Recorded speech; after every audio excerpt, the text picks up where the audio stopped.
UFC Vegas 61. These are the full card predictions and the betting breakdown. Main event, Mackenzie Dern fights Xiaonan. We're going to talk about each of the matchups. Make sure you guys smash that like button. If you're new, subscribe to the channel. Turn those post notifications on and make sure to share the video as well. Let's get into our first fight of the night. Jessica Penne versus Tabatha Ricci.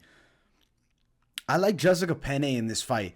I like her experience and also her size. She's 4 inches taller than Ricci. She brings in a long reach advantage of 5 inches. I think it's a factor even on the floor. I know Ricci's a pretty good Brazilian Jiu-Jitsu practitioner, but Jessica Penne always known for her MMA grappling skills. She's 39, so definitely not in her athletic prime necessarily, but I still think she can get it done by a decision. You look at that win for Ricci against Polyana Viana. I wasn't super impressed in that fight. Penne still went distance with Ducote, who's a pretty decent striker. She had 2 wins back-to-back. I mean, the Lupita Godinez fight, I thought should have went Lupi's way. But a legit victory over Karolina Kowalkiewicz by submission. I see this as a competitive matchup. I'm going Jessica Penne to win. As far as the lines, Penne is a dog, plus 183. Ricci at minus 195. I don't think Ricci should be this big of a favorite in this spot. I think she's way too overvalued right now. And I'm going Jessica Penne, upset win. I am going to predict she does it on the scorecards with a good amount of grappling, clinch work, and I see it being competitive, both girls getting positions, but Penne being longer, a little bit stronger, creating some space and landing a few more significant strikes. Like, I think it's going to be a competitive fight that goes distance, and we're going Penne for the win. Ultimately, I would say risky-ish dog, though, if you are throwing down heavy, but one that could come through. Next fight on the card, Oleinik versus Ilir Latifi. I'm going to be picking Ilir Latifi to win. Oleinik is known for being an extremely tricky grappler, super awkward submissions on the floor. Ilir Latifi is going to be a very hard guy to submit. He's extremely stocky. He's got a good wrestling base. He's physically pretty damn strong. His power isn't great, but he definitely has some pop in the hands, and I think he's a superior striker to Aleksei Oleinik. I see Ilir Latifi winning the bout and even winning some exchanges on the floor with the grappling, using the superior wrestling, and Oleinik put on his back a bit. I don't think he's going to be getting a ton of damage down. I could see Ilir Latifi controlling half guard a bit, winning, control time in the rounds. Oleinik probably looking for some Ezekiel chokes at points, maybe from the bottom, but I just see it being extremely hard to do on Ilir Latifi, who's a pretty stocky guy with a good wrestling base. So I'm going to pick Latifi to get it done on the cards against the 45-year-old Aleksei Oleinik. Oleinik's plus 158 is the dog. Minus 175 for the side of Ilir Latifi. I'm going to go with Latifi for the win. Decision. A lot of wrestling, but if they are working with the hands, I could see Latifi having a bit of success with hooks in close range, and Oleinik just kind of being stiff, upright, and not super quick, getting touched up, but I ultimately do think they go the full 3. Next fight on the card, Maxim Grishin versus Philipe Lins. I was flip-flopping on this one a bit and really sat down, and I just said I have to go with Grishin for what we've seen in the UFC as far as quality performances. Regardless of him losing fights, he loses to Tybura. That's a forgivable defeat in his debut on short notice. Beats Antigulov. A lot of people are starching Antigulov. Loses to Dustin Jacoby by decision, and Jacoby's a really solid guy at light heavyweight. And then William Knight, he pretty much dominates that fight and wins the decision. Looks good from distance. Against Lins, he's going to be tested more than a Knight because Lins is a long, fairly tall guy. He brings a reach advantage of 2 inches. I think Grishin will be a little bit better with the kicking skills, and I think Grishin could be better inside of the clinch positions and maybe even with the wrestling game. I see this as a really competitive fight, though, going the full 3. I'm going to say Grishin gets it done on the cards here. There could be a stoppage, but Grishin doesn't bring that huge fight-ending power. Lins, even though he was knocked out, I believe Tanner Bozier. Yeah, Bozier knocked him out 2 years ago. Grishin doesn't have that type of explosiveness, and I think that we're going to go the full 3. I'm going to pick Grishin, and I think he wins it with a good amount of clinch control and work against the cage. In open space, they are competitive in the stand-up. As far as the lines here, Grishin's a bit of a favorite, minus 157. Lins, plus 160. competitive fight. I like this matchup a lot. I actually think it could be a pretty good bout. And Linz is not a terrible underdog, but I do think Grishin probably gets it done. Next fight on the card, Joaquim Silva versus Jesse Ronson. I'm going to be picking Joaquim Silva to get the win. I know he hasn't looked good in a very long time, but he's explosive. He has pretty decent Muay Thai. He's got some heavy power in his hands. Jesse Ronson, I'm just not supremely impressed by. I believe he came in with a steroid suspension at some point. I think I'm like 85% sure that fight against Dalby, he tested hot. And he came back in the last one. And yeah, Rafa Garcia beat him down. Yeah, he did. He tested positive for sure. I remember now. Garcia cracked him on the feet. Now, I know Silva's not at that same, I would say, consistency level of a Garcia, but I can see Silva landing big strikes on Ronson, and I can see him hurting him, dropping him, and looking for submissions and locking up a sub. I'm actually going to go Joaquim Silva by sub. I know Ronson, he fights out of the southpaw stance, and he's a bit tricky and powerful, bring good pressure, and he's got a good left. But as far as his head movement, it's almost non-existent. I see opportunities for hook counters by Joaquim Silva, and I expect Silva to exploit the weakness here. I think it's really the lack of head movement from Ronson is going to get him taken out here. We're going to go Silva for the win, but we're going to say club and sub. As far as the line, minus 135 for Joaquim Silva. Jesse Ronson is at plus 130. Silva's the pick for the win. I think he gets it done, but I will say, honestly, not my favorite as far as bets would go. He's been inconsistent for a while. He's slight minus 135, so it's close money, but maybe betting him inside of the distance could be a play. Money line, feeling it less at any bit, favorite status for him. Next fight, Julia Stoliarenko versus Chelsea Chandler. I'm going to go with Julia Stoliarenko. I think Chelsea Chandler just needs a bit more time. Like, I have to go with the more experienced veteran, proven black belt in jiu-jitsu versus Chelsea Chandler being a purple belt in jiu-jitsu. I think Stoliarenko will have a bit of an edge on the floor. I know, Cesar Gracie jiu-jitsu, you got the Nick Diaz team, Chelsea Chandler's around, so she's going to have a little bit of that Diaz flow on the feet, and she does have a good striking game. I like the way she attacks with the hands. Stoliarenko, though, does have a left way background. She's pretty dangerous on the feet, and I do think she can work fairly well in the clinch, and if they do go to the floor, I actually think Stoliarenko offers a legit submission threat on Chelsea Chandler. Kind of feel like we're going to go the full three here, but Stoliarenko's going to shoot. It might be Stoliarenko by sub as a bet to make, because I do think Stoliarenko's arm bars are nasty, and if Chelsea Chandler finds her way on top at any point, she needs to mind her P's and Q's, because Stoliarenko almost had Alexis Davis in a couple of them, and Davis is pretty damn good from the top position. Stoliarenko minus 110, Chelsea Chandler at plus 102. We got pretty much Pick'em's line here for this matchup. I'm going to go with Stoliarenko to get it done. Next fight, Brendan Allen versus Krzysztof Jotko.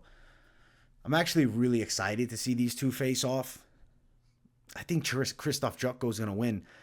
I really feel like he has Allen beat in the technical department. Brendan Allen is the better athlete of the two, and he is a strong dude. He has decent technical skills also, but when you watch Jotko flow and strike, he's pretty smooth on the feet. He does have a solid grappling game. He was able to be on top of Gerald Mearshart and not put really in any bad spots. You didn't see him in any moment significantly threatened by Mearshart, who's extremely dangerous off the back. I think Jotko in this fight can choose to strike with Brendan Allen. I do think he can outstrike Brendan Allen. I'm not seeing Allen being able to consistently out-wrestle and out-grapple Jotko on the floor. I can see Jotko actually getting on top of Brendan Allen.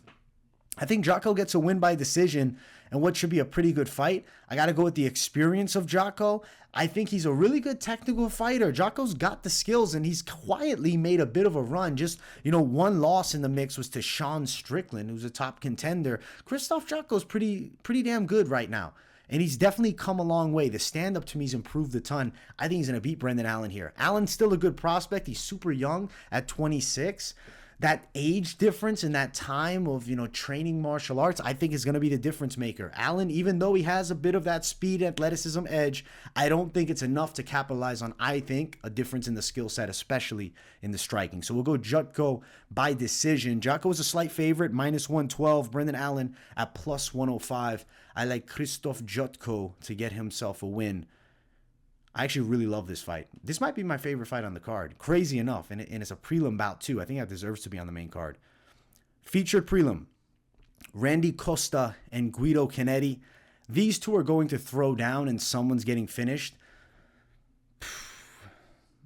I got to pick Randy Costa by KO.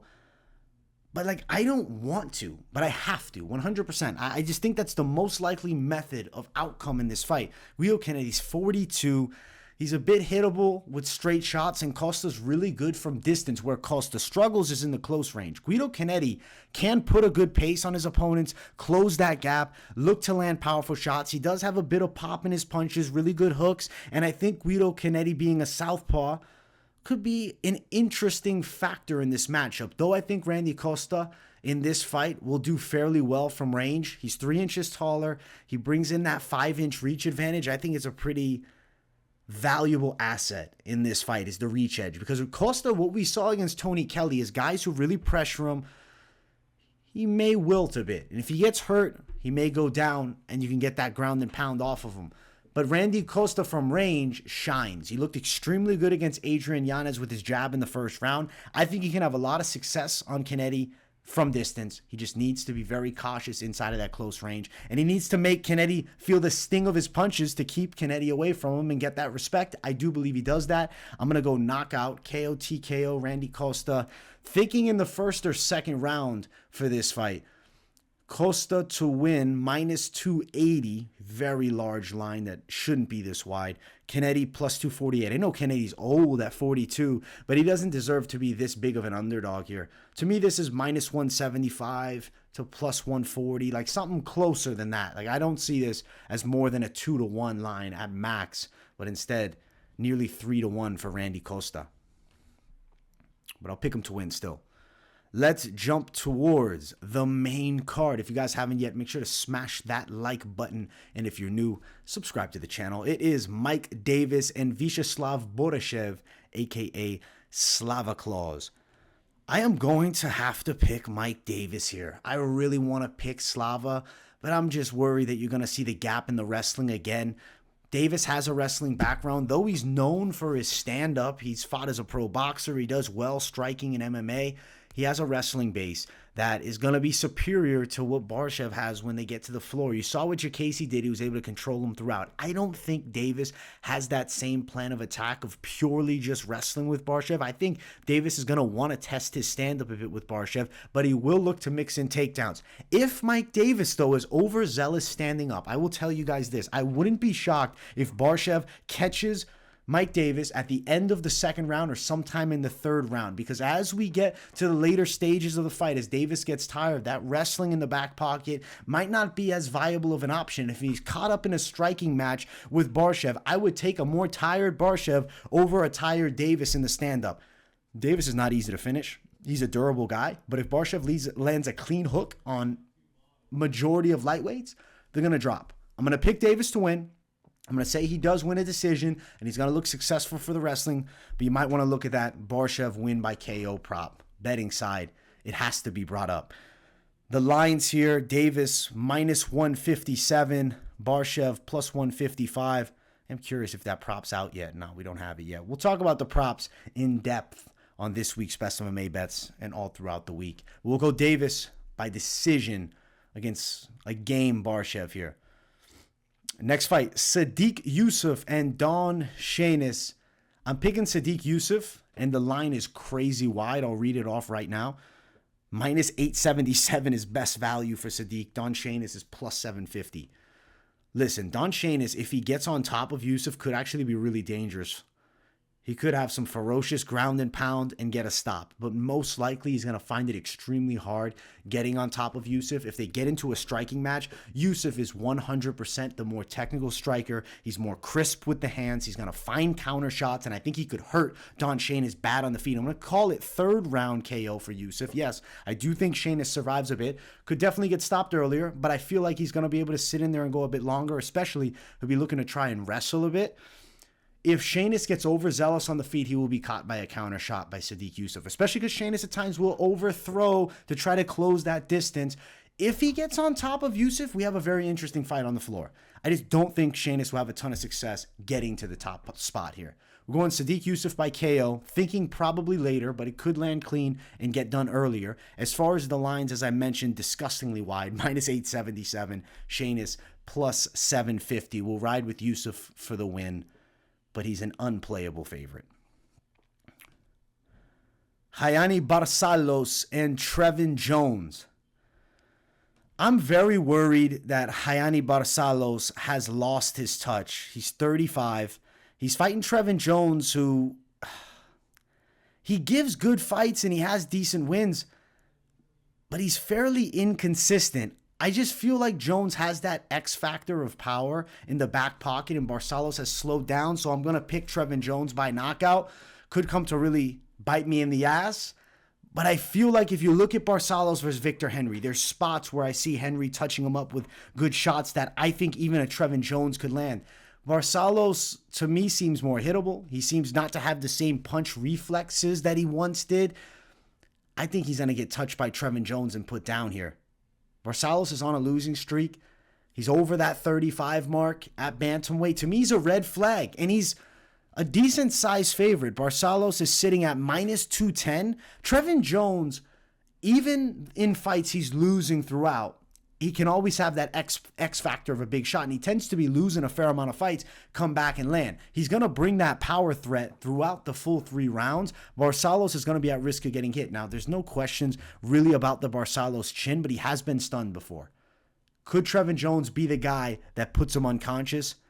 I'm going to say it's possible. I'm going to say yes. I'm going Trevin Jones to win by KO over Raoni Barcelos. And if I would have been doing this pick like a year ago or a year and a half ago, there's no way I would be picking against Barcelos. I'd probably see Barcelos and still pick him at minus 500.